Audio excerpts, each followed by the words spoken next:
It has been another frightening day for a 12-year-old girl. She was burned when hand sanitizer set her on fire at Doernbecher Children's Hospital earlier this year. Well, today on her way to burn camp, her flight was diverted because of her medical emergency. Chris WOODARD is live at PDX. And Chris, how's that little girl doing tonight?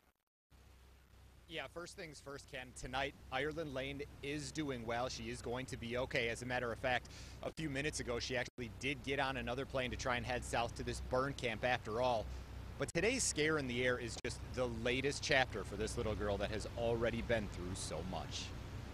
I don't really remember anything except running out in the hallway.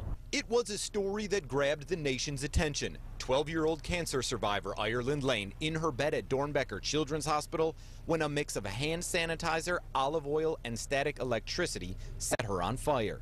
I heard fire, I'm burning, and when I sat up, she was running out the door towards the nurse's station. Fast forward 4 months to today, on the road to recovery, Ireland boarded an Alaska Airlines flight headed to a burn camp in California. And they have yoga and mud bath and massages, and they just get completely pampered for an entire week. But in the air, there was a medical emergency, and the plane made an emergency landing when flight attendants say Ireland suffered a seizure. They're pseudo-seizures. They're triggered by stress because she's been through so much trauma that her mind can't handle any kind of stressful situation. And this was her first trip by herself on a plane. So once in the air, that plane was diverted to Reno, where Ireland was rushed to the hospital.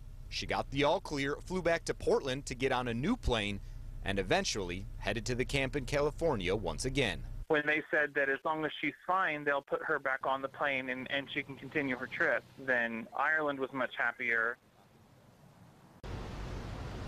Ireland's dad says that this camp is a way for her to meet other girls who've been through what she's been through, a real way for these victims to bond together, to help with their recovery as they move forward. He says it's something Ireland was very much looking forward to.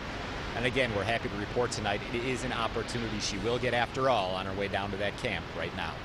Live at the airport, I'm Chris WOODARD for KOIN 6 News.